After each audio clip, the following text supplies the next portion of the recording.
The Adventure of the Golden Pince-Nez. When I look at the 3 massive manuscript volumes which contain our work for the year 1894, I confess that it is very difficult for me, out of such a wealth of material, to select the cases which are most interesting in themselves, and at the same time most conducive to a display of those peculiar powers for which my friend was famous. As I turn over the pages, I see my notes upon the repulsive story of the Red Leech and the terrible death of Crosby the banker. Here also I find an account of the Addleton tragedy, and the singular contents of the ancient British barrow. The famous Smith-Mortimer succession case comes also within this period, and so does the tracking and arrest of Huret, the boulevard assassin, an exploit which won for Holmes an autograph letter of thanks from the French President and the Order of the Legion of Honour.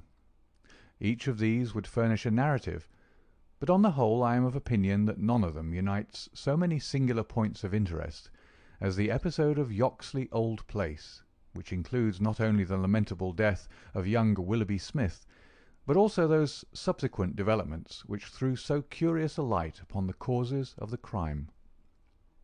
It was a wild, tempestuous night towards the close of November. Holmes and I sat together in silence all the evening, he engaged with a powerful lens deciphering the remains of the original inscription upon a palimpsest, I deep in a recent treatise upon surgery. Outside the wind howled down Baker Street, while the rain beat fiercely against the windows. It was strange there, in the very depths of the town, with 10 miles of man's handiwork on every side of us, to feel the iron grip of nature, and to be conscious that to the huge elemental forces all London was no more than the molehills that dot the fields.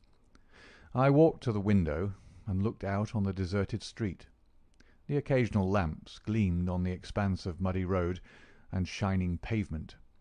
A single cab was splashing its way from the Oxford Street end. "Well, Watson, it's as well we have not to turn out tonight," said Holmes, laying aside his lens and rolling up the palimpsest. "I've done enough for one sitting. It is trying work for the eyes. So far as I can make out, it is nothing more exciting than an abbey's accounts dating from the second half of the 15th century. Hello! Hello! Hello! What's this?" Amid the droning of the wind there had come the stamping of a horse's hoofs and the long grind of a wheel as it rasped against the curb. The cab which I had seen had pulled up at our door. "What can he want?" I ejaculated, as a man stepped out of it. "Want? He wants us, and we, my poor Watson, want overcoats and cravats and galoshes and every aid that man ever invented to fight the weather. Wait a bit, though. There's the cab off again. There's hope yet. He'd have kept it if he had wanted us to come. Run down, my dear fellow, and open the door, for all virtuous folk have been long in bed." When the light of the hall lamp fell upon our midnight visitor, I had no difficulty in recognizing him. It was young Stanley Hopkins, a promising detective in whose career Holmes had several times shown a very practical interest. "Is he in?" he asked eagerly. "Come up, my dear sir," said Holmes's voice from above. "I hope you have no designs upon such a night as this?" The detective mounted the stairs, and our lamp gleamed upon his shining waterproof. I helped him out of it, while Holmes knocked a blaze out of the logs in the grate. "Now, my dear Hopkins, draw up and warm your toes," said he. "Here's a cigar, and the doctor has a prescription containing hot water and a lemon, which is good medicine on a night like this. It must be something important which has brought you out in such a gale." "It is indeed, Mr. Holmes. I've had a bustling afternoon, I promise you. Did you see anything of the Yoxley case in the latest editions?" "I've seen nothing later than the 15th century to-day." "Well, it was only a paragraph, and all wrong at that, so you've not missed anything. I haven't let the grass grow under my feet. It's down in Kent, 7 miles from Chatham and 3 from the railway line. I was wired for at 3:15, reached Yoxley Old Place at 5, conducted my investigation, was back at Charing Cross by the last train, and straight to you by cab." "Which means, I suppose, that you are not quite clear about your case." "It means that I can make neither head nor tail of it. So far as I can see, it is just as tangled a business as ever I handled. And yet at first it seemed so simple that one couldn't go wrong. There's no motive, Mr. Holmes. That's what bothers me. I can't put my hand on a motive. Here's a man dead. There's no denying that. But so far as I can see, no reason on earth why anyone should wish him harm." Holmes lit his cigar and leaned back in his chair. "Let us hear about it," said he. "I've got my facts pretty clear," said Stanley Hopkins. "All I want now is to know what they all mean. The story, so far as I can make out, is like this. Some years ago, this country house, Yoxley Old Place, was taken by an elderly man who gave the name of Professor Coram. He was an invalid, keeping his bed half the time, and the other half hobbling around the house with a stick, or being pushed about the grounds by the gardener in a bath chair. He was well liked by the few neighbours who called upon him, and he has the reputation down there of being a very learned man. His household used to consist of an elderly housekeeper, Mrs. Marker, and of a maid, Susan Tarleton. These have both been with him since his arrival, and they seem to be women of excellent character. The Professor is writing a learned book, and he found it necessary about a year ago to engage a secretary. The first two that he tried were not successes, but the third, Mr. Willoughby Smith, a very young man straight from the university, seems to have been just what his employer wanted. His work consisted in writing all the morning to the Professor's dictation, and he usually spent the evening in hunting up references and passages which bore upon the next day's work. This Willoughby Smith has nothing against him, either as a boy at Uppingham or as a young man at Cambridge. I've seen his testimonials, and from the first he was a decent, quiet, hard-working fellow with no weak spot in him at all. And yet this is the lad who's met his death this morning in the Professor's study under circumstances which can point only to murder." The wind howled and screamed at the windows. Holmes and I drew closer to the fire, while the young inspector slowly and point by point developed his singular narrative. "If you were to search all England," said he, "I don't suppose you could find a household more self-contained or freer from outside influences. Whole weeks would pass, and not one of 'em go past the garden gate. The Professor was buried in his work, and existed for nothing else. Young Smith knew nobody in the neighbourhood, and lived very much as his employer did. The two women had nothing to take them from the house. Mortimer, the gardener, who wheels the bath chair, is an army pensioner, an old Crimean man of excellent character. He does not live in the house, but in a 3-room cottage at the other end of the garden. Those are the only people that you'd find within the grounds of Yoxley Old Place. At the same time, the gate of the garden is 100 yards from the main London to Chatham Road. It opens with a latch, and there's nothing to prevent anyone from walking in. Now, I'll give you the evidence of Susan Tarleton, who's the only person who can say anything positive about the matter. It was in the forenoon, between 11 and 12. She was engaged at the moment in hanging some curtains in the upstairs front bedroom. Professor Coram was still in bed, for when the weather's bad he seldom rises before midday. The housekeeper was busy with some work in the back of the house. Willoughby Smith had been in his bedroom, which he uses as a sitting-room, but the maid heard him at that moment pass along the passage and descend to the study immediately below her. She did not see him, but she says that she could not be mistaken in his quick, firm tread. She did not hear the study door close, but a minute or so later there was a dreadful cry in the room below. It was a wild, hoarse scream, so strange and unnatural that it might have come from either a man or a woman. At the same instant there was a heavy thud which shook the old house, and then all was silence. The maid stood petrified for a moment, and then, recovering her courage, she ran downstairs. The study door was shut, and she opened it. Inside, young Mr. Willoughby Smith was stretched upon the floor. At first she couldn't see no injury, but as she tried to raise him, she saw that blood was pouring from the underside of his neck. It was pierced by a very small but very deep wound, which had divided the carotid artery. The instrument with which the injury had been inflicted lay upon the carpet beside him.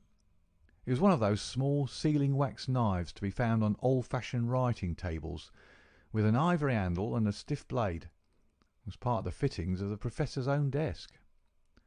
At first, the maid thought that young Smith was already dead, but on pouring some water from the carafe over his forehead, he opened his eyes for an instant. "The Professor," he murmured. "It was she." The maid is prepared to swear that those were the exact words. He tried desperately to say something else, and he held his right hand up in the air. Then he fell back dead. In the meantime, the housekeeper had also arrived upon the scene, but she was just too late to catch the young man's dying words. Leaving Susan with the body, she hurried to the Professor's room. He was sitting up in bed, horribly agitated, for he'd heard enough to convince him that something terrible had occurred. Mrs. Marker is prepared to swear that the Professor was still in his night clothes, and indeed it was impossible for him to dress without the help of Mortimer, whose orders were to come at 12 o'clock. The Professor declares that he heard the distant cry, but that he knows nothing more. He can give no explanation of the young man's last words. The Professor, "It was she," but imagines that they were the outcome of delirium. He believes that Willoughby Smith has not an enemy in the world, and can give no reason for the crime. His first action was to send Mortimer, the gardener, for the local police. A little later, the chief constable sent for me. Nothing was moved before I got there, and strict orders were given that no one should walk upon the paths leading to the house. It was a splendid chance of putting your theories into practice, Mr. Sherlock Holmes. There was really nothing wanting. "Except Mr. Sherlock Holmes," said my companion with a somewhat bitter smile. "Well, let us hear about it. What sort of a job did you make of it?" "I must ask you first, Mr. Holmes, to glance at this rough plan, which will give you a general idea of the position of the Professor's study and the various points of the case. It'll help you in following my investigation." He unfolded the rough chart, which I here reproduce, and he laid it across Holmes's knee. I rose, and standing behind Holmes, studied it over his shoulder. It is very rough, of course, and it only deals with the points which seem to me to be essential. All the rest you'll see later for yourself. Now, first of all, presuming that the assassin entered the house, how did he or she come in? Undoubtedly by the garden path, and the back door from which there's direct access to the study. Any other way would have been exceedingly complicated. The escape must have also been made along that line, for of the two other exits from the room, one was blocked by Susan as she ran downstairs, and the other leads straight to the Professor's bedroom. I therefore directed my attention at once to the garden path, which was saturated with recent rain, and would certainly show any footmarks. My examination showed me that I was dealing with a cautious and expert criminal. No footmarks were to be found on the path. There could be no question, however, that someone had passed along the grass border which lines the path, and that he had done so in order to avoid leaving a track. I couldn't find anything in the nature of a distinct impression. The grass was trodden down, and someone had undoubtedly passed. It could only have been the murderer, since neither the gardener nor anyone else had been there that morning, and the rain had only begun during the night. "One moment," said Holmes. "Where does this path lead to?" "To the road." "How long is it?" "100 yards or so." "At the point where the path passes through the gate, you could surely pick up the tracks." "Unfortunately, the path was tiled at that point." "Well, on the road itself?" "No, it was all trodden into mire." "Well, then, these tracks upon the grass, were they coming or going?" "It was impossible to say. There was never any outline." "A large foot or a small?" "You could not distinguish." Holmes gave an ejaculation of impatience. "It has been pouring rain and blowing a hurricane ever since," said he. "It will be harder to read now than the palimpsest. Well, well, it can't be helped. What did you do, Hopkins, after you had made certain that you had made certain of nothing?" I think I made certain of a good deal, Mr. Holmes. I knew that someone had entered the house cautiously from without. I next examined the corridor. It is lined with cocoanut matting and had taken no impression of any kind. This brought me into the study itself. It is a scantily furnished room. The main article is a large writing table with a fixed bureau. This bureau consists of a double column of drawers, with a central small cupboard between them. The drawers were open, the cupboard locked. The drawers, it seems, were always open, and nothing of value was kept in them. There were some papers of importance in the cupboard, but there were no signs that this had been tampered with, and the professor assures me that nothing was missing. It is certain that no robbery has been committed. I come now to the body of the young man. It was found near the bureau and just to the left of it, as marked upon that chart. The stab was on the right side of the neck, and from behind forward, so that it is almost impossible that it could have been self-inflicted. "Unless he fell upon the knife," said Holmes. "Exactly.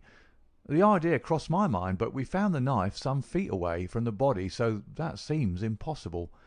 Then, of course, there are the man's own dying words, and finally, there was this very important piece of evidence which was found clasped in the dead man's right hand." From his pocket, Stanley Hopkins drew a small paper packet. He unfolded it and disclosed a golden pince-nez with 2 broken ends of black silk cord dangling from the end of it. "Willoughby Smith had excellent sight," he added.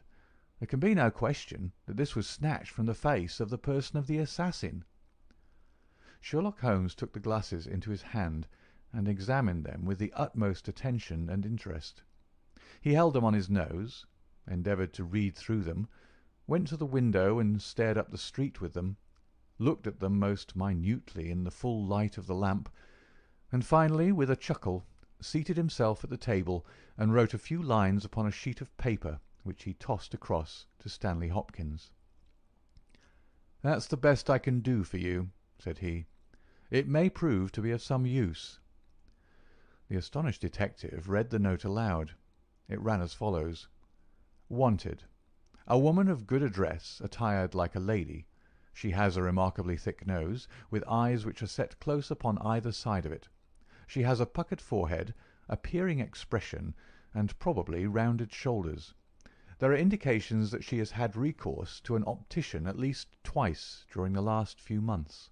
As her glasses are of remarkable strength, and as opticians are not very numerous, there should be no difficulty in tracing her." Holmes smiled at the astonishment of Hopkins, which must have been reflected upon my features. "Surely my deductions are simplicity itself," said he. "It would be difficult to name any articles which afford a finer field for inference than a pair of glasses, especially so remarkable a pair as these.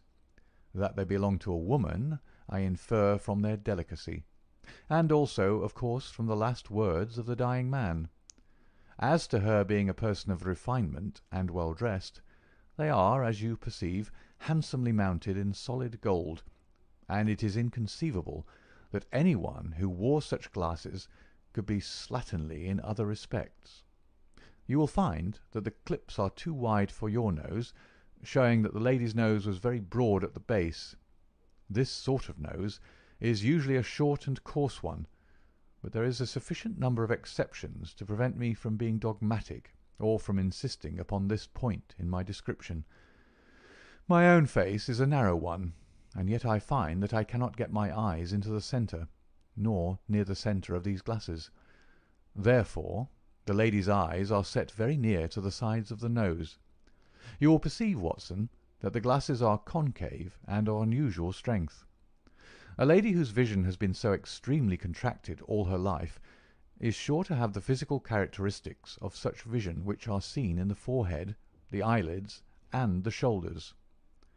"Yes," I said, "I can follow each of your arguments. I confess, however, that I am unable to understand how you arrive at the double visit to the optician." Holmes took the glasses in his hand. "You will perceive," he said, "that the clips are lined with tiny bands of cork to soften the pressure upon the nose. One of these is discoloured and worn to some slight extent, but the other is new. Evidently one has fallen off and been replaced. I should judge that the older of them has not been there for more than a few months. They exactly correspond, so I gather that the lady went back to the same establishment for the second." "By George, it's marvellous!" cried Hopkins in an ecstasy of admiration. "To think that I had all that evidence in my hand and never knew it. I had intended, however, to go the round of the London opticians." "Of course you would. Meanwhile, have you anything more to tell us about the case?" "Nothing, Mr. Holmes. I think that you know as much as I do now, probably more. We have had inquiries made as to any stranger seen on the country roads or at the railway station. We have heard of none. What beats me is the utter want of all object in the crime. Not a ghost of a motive can anyone suggest." "Ah, there I am not in a position to help you. But I suppose you want us to come out tomorrow." "If it's not asking too much, Mr. Holmes. There's a train from Charing Cross to Chatham at 6 in the morning, and we should be at Yoxley Old Place between 8 and 9. "Then we shall take it. Your case has certainly some features of great interest, and I shall be delighted to look into it. Well, it's nearly 1, and we had best get a few hours' sleep. I dare say you can manage all right on the sofa in front of the fire. I'll light my spirit lamp and give you a cup of coffee before we start." The gale had blown itself out next day, but it was a bitter morning when we started upon our journey. We saw the cold winter sun rise over the dreary marshes of the Thames and the long sullen reaches of the river, which I shall ever associate with our pursuit of the Andaman Islander in the earlier days of our career. After a long and weary journey, we alighted at a small station some miles from Chatham. While a horse was being put into a trap at the local inn, we snatched a hurried breakfast, and so we were all ready for the business when we at last arrived at Yoxley Old Place. A constable met us at the garden gate. "Well, Wilson, any news?" "No, sir, nothing." "No reports of any stranger seen?" "No, sir. Down at the station they're certain that no stranger either came or went yesterday." "Have you had any inquiries made at inns and lodgings?" "Yes, sir. There is no one that we cannot account for." "Well, it's only a reasonable walk to Chatham. Anyone might stay there or take a train without being observed. This is the garden path of which I spoke, Mr. Holmes. I'll pledge my word that there was no mark on it yesterday." "On which side were the marks on the grass?" "This side, sir. This narrow margin of grass between the path and the flower bed. I can't see the traces now, but they were clear to me then." "Yes, yes. Someone has passed along," said Holmes, stooping over the grass border. "Our lady must have picked her steps carefully, must she not, since on the one side she would leave a track on the path, and on the other an even clearer one on the soft bed." "Yes, sir. She must have been a cool hand." I saw an intent look pass over Holmes's face. "You say that she must have come back this way?" "Yes, sir. There is no other." "On this strip of grass?" "Certainly, Mr. Holmes." It was a very remarkable performance. Very remarkable. Well, I think we've exhausted the path. Let us go farther. This garden door is usually kept open, I suppose. Then this visitor had nothing to do but to walk in. The idea of murder was not in her mind, or she would have provided herself with some sort of weapon instead of having to pick this knife off the writing table. She advanced along this corridor, leaving no traces upon the coconut matting. Then she found herself in this study. How long was she there? We have no means of judging. "Not more than a few minutes, sir. I forgot to tell you that Mrs. Marker, the housekeeper, had been in there tidying not very long before. About a quarter of an hour, she says." "Well, that gives us a limit. Our lady enters this room, and what does she do? She goes over to the writing table. What for? Not for anything in the drawers. If there had been anything worth her taking, it would surely have been locked up. No, it was for something in that wooden bureau. Hello! What is that scratch upon the face of it? Just hold a match, Watson. Why did you not tell me of this, Hopkins?" The mark which he was examining began upon the brasswork on the right-hand side of the keyhole, and extended for about 4 inches, where it had scratched the varnish from the surface. "I noticed it, Mr. Holmes, but you'll always find scratches around a keyhole." "This is recent, quite recent. See how the brass shines where it is cut. An old scratch would be the same colour as the surface. Look at it through my lens. There's the varnish, too, like earth on each side of a furrow. Is Mrs. Marker there?" A sad-faced elderly woman came into the room. "Did you dust this bureau yesterday morning?" "Yes, sir." "Did you notice this scratch?" "No, sir, I did not." "I'm sure you didn't, for a duster would have swept away those shreds of varnish. Who has the key of this bureau?" "The Professor keeps it on his watch chain." "Is it a simple key?" "No, sir, it's a Chubb key." "Very good, Mrs. Marker, you can go. Now we are making a little progress. Our lady enters the room, advances to the bureau, and either opens it or tries to do so. While she is thus engaged, young Willoughby Smith enters the room. In her hurry to withdraw the key, she makes this scratch upon the door. He seizes her, and she, snatching up the nearest object, which happens to be this knife, strikes at him in order to make him let go his hold. The blow is a fatal one. He falls, and she escapes, either with or without the object for which she has come. Is Susan the maid there? Could anyone have got away through that door after the time that you heard the cry, Susan?" "No, sir, it is impossible. Before I get down the stair I'd have seen anyone in the passage. Besides, the door never opened, or I would have heard it." "That settles this exit. Then no doubt the lady went out the way she came. I understand that this other passage leads only to the Professor's room. There is no exit that way." "No, sir." "We shall go down it and make the acquaintance of the Professor. Hello, Hopkins! This is very important indeed. The Professor's corridor is also lined with cocoanut matting." "Well, sir, what of that?" "Don't you see any bearing upon the case? Well, well, I don't insist upon it. No doubt I am wrong, and yet it seems to me to be suggestive. Come with me and introduce me." We passed down the passage, which was of the same length as that which led to the garden. At the end was a short flight of steps ending in a door. Our guide knocked and then ushered us in to the Professor's bedroom. It was a very large chamber, lined with innumerable volumes, which had overflowed from the shelves and lay in piles in the corners, or were stacked all round at the base of the cases. The bed was in the centre of the room, and in it, propped up with pillows, was the owner of the house. I have seldom seen a more remarkable-looking person. It was a gaunt, aquiline face which was turned towards us, with piercing dark eyes which lurked in deep hollows under overhung and tufted brows. His hair and beard were white, save that the latter was curiously stained with yellow around his mouth. A cigarette glowed amid the tangle of white hair, and the air of the room was fetid with stale tobacco smoke. As he held out his hand to Holmes, I perceived that it was also stained with yellow nicotine. "A smoker, Mr. Holmes?" said he, speaking in well-chosen English, with a curious little mincing accent. "Pray take a cigarette, and you, sir? I can recommend them, for I have them especially prepared by Ionides of Alexandria. He sends me 1,000 at a time, and I grieve to say that I have to arrange for a fresh supply every fortnight. Bad, sir, very bad, but an old man has few pleasures. Tobacco and my work, that is all that is left to me."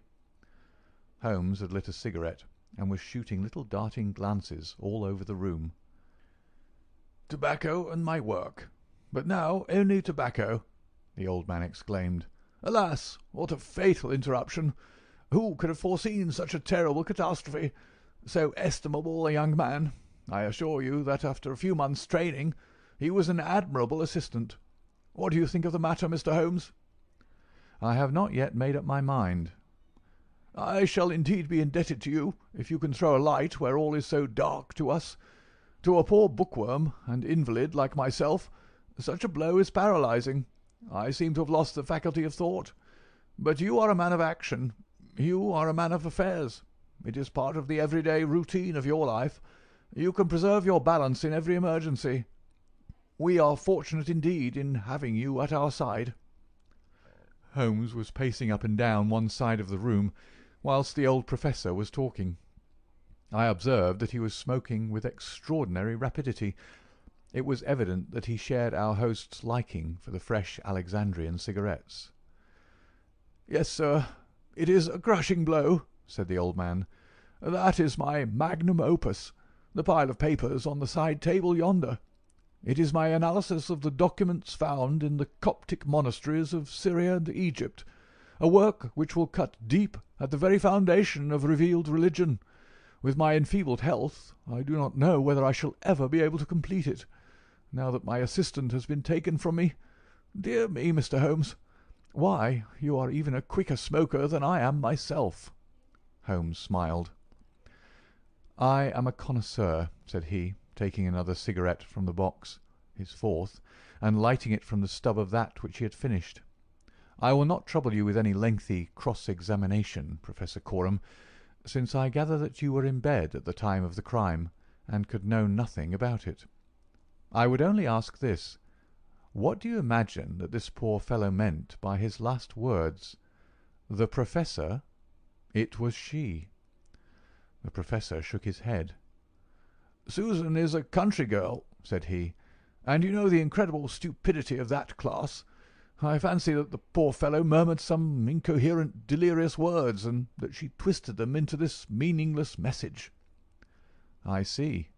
You have no explanation yourself of the tragedy?" "Possibly an accident. Possibly, I only breathe it among ourselves, a suicide. Young men have their hidden troubles. Some affair of the heart, perhaps, which we have never known. It is a more probable supposition than murder." "But the eyeglasses?" "Ah, I am only a student, a man of dreams. I cannot explain the practical things of life. But still, we are aware, my friend, that love gauges may take strange shapes. By all means, take another cigarette. It is a pleasure to see anyone appreciate them so. A fan, a glove, glasses. Who knows what article may be carried as a token or treasured when a man puts an end to his life? This gentleman speaks of footsteps in the grass, but after all, it is easy to be mistaken on such a point. As to the knife, it might well be thrown far from the unfortunate man as he fell. It is possible that I speak as a child, but to me it seems that Willoughby Smith has met his fate by his own hand." Holmes seemed struck by the theory thus put forward, and he continued to walk up and down for some time, lost in thought and consuming cigarette after cigarette. "Tell me, Professor Coram," he said at last, "what is in that cupboard in the bureau?" "Nothing that would help a thief. Family papers, letters from my poor wife, diplomas of universities which have done me honour. Here is the key. You can look for yourself." Holmes picked up the key and looked at it for an instant. Then he handed it back. "No, I hardly think that it would help me," said he. "I should prefer to go quietly down to your garden and turn the whole matter over in my head. There is something to be said for the theory of suicide which you have put forward. We must apologize for having intruded upon you, Professor Coram, and I promise that we won't disturb you until after lunch. At 2 o'clock we will come again and report to you anything which may have happened in the interval." Holmes was curiously distrait, and we walked up and down the garden path for some time in silence. "Have you a clue?" I asked at last. "It depends upon those cigarettes that I smoked," said he. "It is possible that I am utterly mistaken. The cigarettes will show me." "My dear Holmes," I exclaimed, "how on earth—" "Well, well, you may see for yourself. If not, there's no harm done. Of course, we always have the optician clue to fall back upon, but I take a short cut when I can get it. Ah, here is the good Mrs. Marker. Let us enjoy 5 minutes of instructive conversation with her." I may have remarked before that Holmes had, when he liked, a peculiarly ingratiating way with women, and that he very readily established terms of confidence with them. In half the time which he had named, he had captured the housekeeper's goodwill, and was chatting with her as if he had known her for years. "Yes, Mr. Holmes, it is as you say, sir. He does smoke something terrible. All day and sometimes all night, sir. I've seen that room of a morning. Well, sir, you'd have thought it was a London fog. Poor young Mr. Smith. He was a smoker also, but not as bad as the Professor. His health, well, I don't know that it's better nor worse for the smoking." "Ah," said Holmes, "but it kills the appetite." "Well, I don't know about that, sir." "I suppose the Professor eats hardly anything." "Well, he is variable. I'll say that for him." "I'll wager he took no breakfast this morning, and won't face his lunch after all the cigarettes I saw him consume." "Well, you're out there, sir, as it happens, for he ate a remarkable big breakfast this morning. I don't know when I've known him to make a better one, and he's ordered a good dish of cutlets for the lunch. I'm surprised myself, for since I came into that room yesterday and saw young Mr. Smith lying there on the floor, I couldn't bear to look at food. Well, it takes all sorts to make a world, and the Professor hasn't let it take his appetite away." We loitered the morning away in the garden. Stanley Hopkins had gone down to the village to look into some rumours of a strange woman who had been seen by some children on the Chatham Road the previous morning. As to my friend, all his usual energy seemed to have deserted him. I had never known him handle a case in such a half-hearted fashion. Even the news brought back by Hopkins that he had found the children, and that they had undoubtedly seen a woman exactly corresponding with Holmes's description, and wearing either spectacles or eyeglasses, failed to rouse any sign of keen interest. He was more attentive when Susan, who waited upon us at lunch, volunteered the information that she believed Mr. Smith had been out for a walk yesterday morning, and that he had only returned half an hour before the tragedy occurred.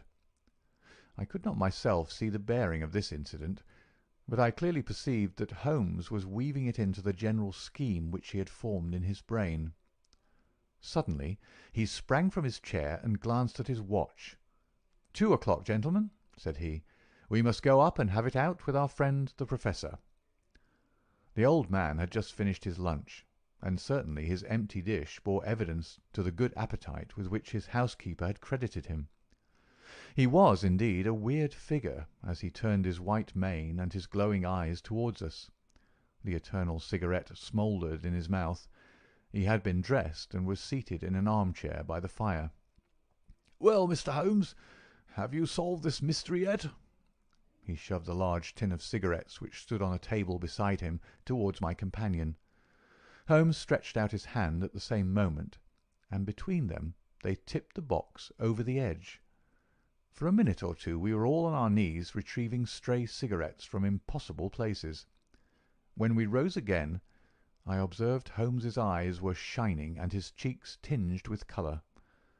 Only at a crisis have I seen those battle signals flying. "Yes," said he, "I have solved it." Stanley Hopkins and I stared in amazement. Something like a sneer quivered over the gaunt features of the old Professor. "Indeed? In the garden?" "No, here." "Here? When?" "This instant." "You are surely joking, Mr. Sherlock Holmes. You compel me to tell you that this is too serious a matter to be treated in such a fashion." "I have forged and tested every link of my chain, Professor Coram, and I am sure that it is sound. What your motives are, or what exact part you play in this strange business, I am not yet able to say. In a few minutes I shall probably hear it from your own lips. Meanwhile I will reconstruct what is past for your benefit, so that you may know the information which I still require. A lady yesterday entered your study. She came with the intention of possessing herself of certain documents which were in your bureau. She had a key of her own. I have had an opportunity of examining yours, and I do not find that slight discoloration which the scratch made upon the varnish would have produced. You were not an accessory, therefore, and she came, so far as I can read the evidence, without your knowledge, to rob you." The Professor blew a cloud from his lips. "This is most interesting and instructive," said he. "Have you no more to add? Surely, having traced this lady so far, you can also say what has become of her." "I will endeavour to do so. In the first place, she was seized by your secretary and stabbed him in order to escape. This catastrophe I am inclined to regard as an unhappy accident, for I am convinced that the lady had no intention of inflicting so grievous an injury. An assassin does not come unarmed. Horrified by what she had done, she rushed wildly away from the scene of the tragedy. Unfortunately for her, she had lost her glasses in the scuffle, and as she was extremely short-sighted, she was really helpless without them. She ran down a corridor which she imagined to be that by which she had come. Both were lined with cocoanut matting, and it was only when it was too late that she understood that she had taken the wrong passage, and that her retreat was cut off behind her. What was she to do? She could not go back. She could not remain where she was. She must go on. She went on. She mounted a stair, pushed open a door, and found herself in your room. The old man sat with his mouth open, staring wildly at Holmes. Amazement and fear were stamped upon his expressive features. Now, with an effort, he shrugged his shoulders and burst into insincere laughter. "All very fine, Mr. Holmes," said he, "but there is one little flaw in your splendid theory. I was myself in my room, and I never left it during the day." "I am aware of that, Professor Coram." "And you mean to say that I could be upon that bed, and not be aware that a woman had entered my room?" "I never said so. You were aware of it. You spoke with her. You recognized her. You aided her to escape." Again the Professor burst into high-keyed laughter. He had risen to his feet, and his eyes glowed like embers. "You are mad!" he cried. "You are talking insanely. I helped her to escape! Where is she now?" "She is there," said Holmes, and he pointed to a high bookcase in the corner of the room. I saw the old man throw up his arms. A terrible convulsion passed over his grim face, and he fell back in his chair. At the same instant the bookcase at which Holmes pointed swung round upon a hinge, and a woman rushed out into the room. "You are right," she cried in a strange foreign voice. "You are right. I am here." She was brown with the dust and draped with the cobwebs which had come from the walls of her hiding-place. Her face, too, was streaked with grime, and at the best she could never have been handsome, for she had the exact physical characteristics which Holmes had divined, with, in addition, a long and obstinate chin. What with her natural blindness, and what with the change from dark to light, she stood as one dazed, blinking about her to see where and who we were. And yet, in spite of all these disadvantages, there was a certain nobility in the woman's bearing, a gallantry in the defiant chin and in the upraised head, which compelled something of respect and admiration. Stanley Hopkins had laid his hand upon her arm and claimed her as his prisoner, but she waved him aside gently, and yet with an overmastering dignity which compelled obedience. The old man lay back in his chair with a twitching face, and stared at her with brooding eyes. "Yes, sir, I am your prisoner," she said. "From where I stood I could hear everything, and I know that you have learned the truth. I confess it all. It was I who killed the young man. But you are right. You say it was an accident. I did not even know that it was a knife which I held in my hand, for in my despair I snatched anything from the table and struck at him to make him let me go. It is the truth that I tell." "Madam," said Holmes, "I am sure that it is the truth. I fear that you are far from well." She had turned a dreadful colour, the more ghastly under the dark dust streaks upon her face. She seated herself on the side of the bed, then she resumed. "I have only a little time here," she said, "but I would have you know the whole truth. I am this man's wife. He is not an Englishman. He is a Russian. His name I will not tell. For the first time the old man stirred. "God bless you, Anna!" he cried. "God bless you!" She cast a look at the deepest disdain in his direction.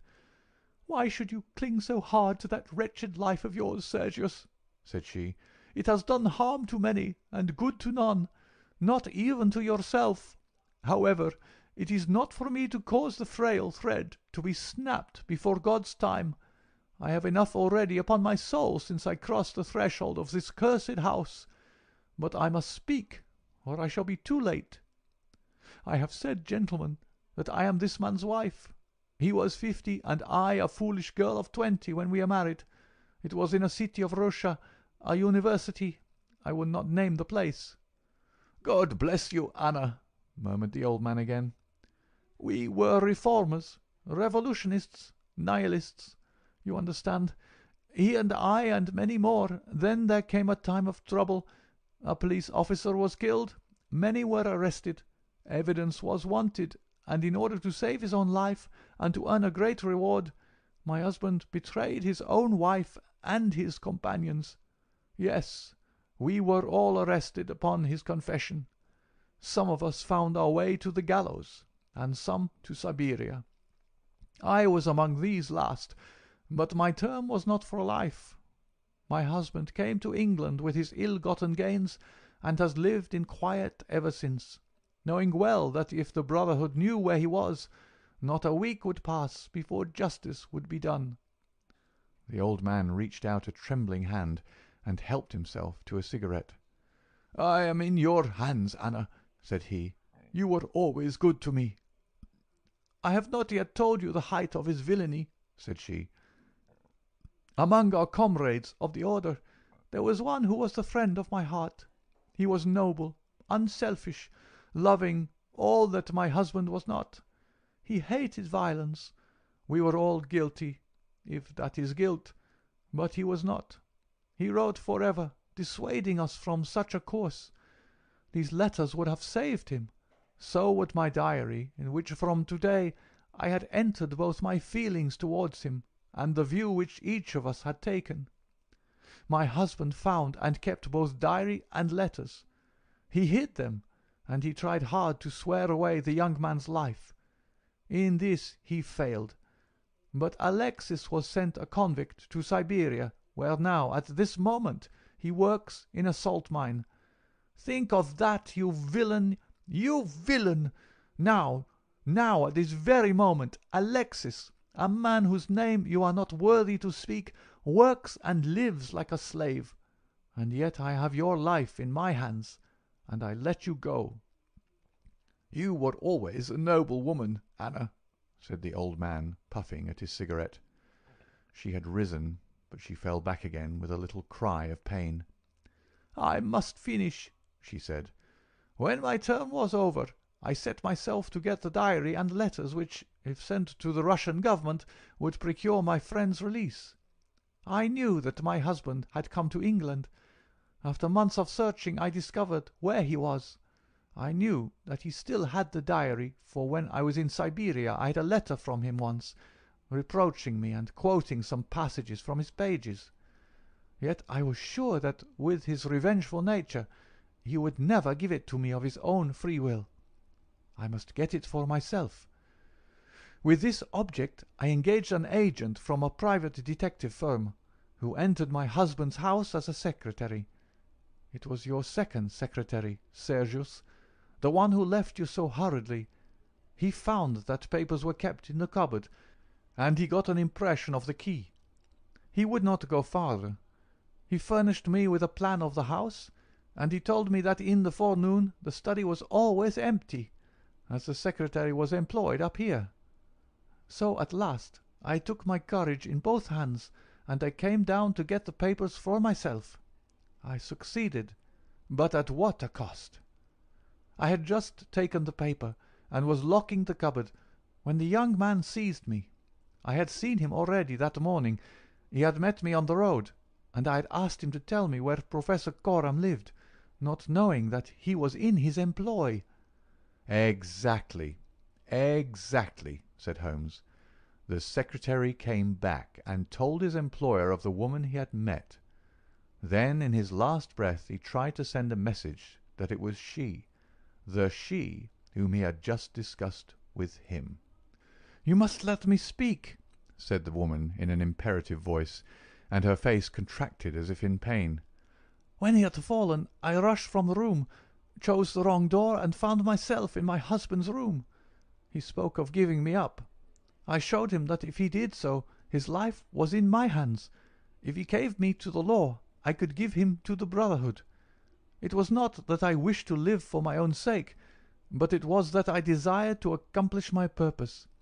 He knew that I would do what I said, that his own fate was involved in mine. For that reason, and for no other, he shielded me. He thrust me into that dark hiding place, a relic of old days, known only to himself. He took his meals in his own room, and so was able to give me part of his food.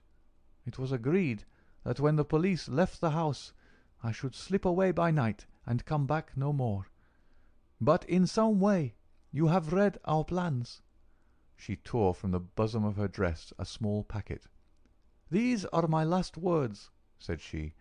"Here is the packet which will save Alexis. I confide it to your honor and to your love of justice. Take it. You will deliver it at the Russian embassy. Now I have done my duty and—" "Stop her!" cried Holmes. He had bounded across the room and had wrenched a small phial from her hand. "Too late," she said, sinking back on the bed. "Too late. I took the poison before I left my hiding place. My head swims. I am going.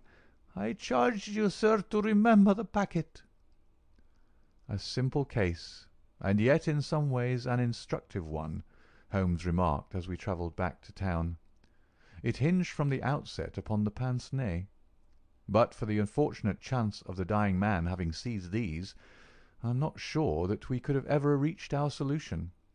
It was clear to me, from the strength of the glasses, that the wearer must have been very blind and helpless when deprived of them. When you asked me to believe that she walked along a narrow strip of grass without once making a false step, I remarked, as you may remember, that it was a noteworthy performance. In my mind I set it down as an impossible performance, save in the unlikely case that she had a second pair of glasses. I was forced, therefore, to consider seriously the hypothesis that she had remained within the house. On perceiving the similarity of the two corridors, it became clear that she might very easily have made such a mistake, and, in that case, it was evident that she must have entered the Professor's room. I was keenly on the alert, therefore, for whatever would bear out this supposition, and I examined the room narrowly for anything in the shape of a hiding-place. The carpet seemed continuous and firmly nailed, so I dismissed the idea of a trapdoor. There might well be a recess behind the books. As you are aware, such devices are common in old libraries. I observed that books were piled on the floor at all other points, but that one bookcase was left clear. This, then, might be the door. I could see no marks to guide me, but the carpet was of a dun colour which lends itself very well to examination. I therefore smoked a great number of those excellent cigarettes, and I dropped the ash all over the space in front of the suspected bookcase. It was a simple trick, but exceedingly effective.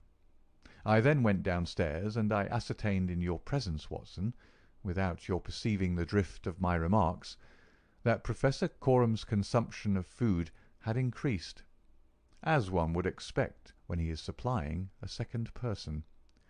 We then ascended to the room again, when by upsetting the cigarette-box I obtained a very excellent view of the floor, and was able to see quite clearly from the traces upon the cigarette ash that the prisoner had, in our absence, come out from her retreat. Well, Hopkins, here we are at Charing Cross, and I congratulate you on having brought your case to a successful conclusion. You are going to headquarters, no doubt. I think, Watson, you and I will drive together to the Russian embassy. End of the adventure of the Golden Pince-Nez.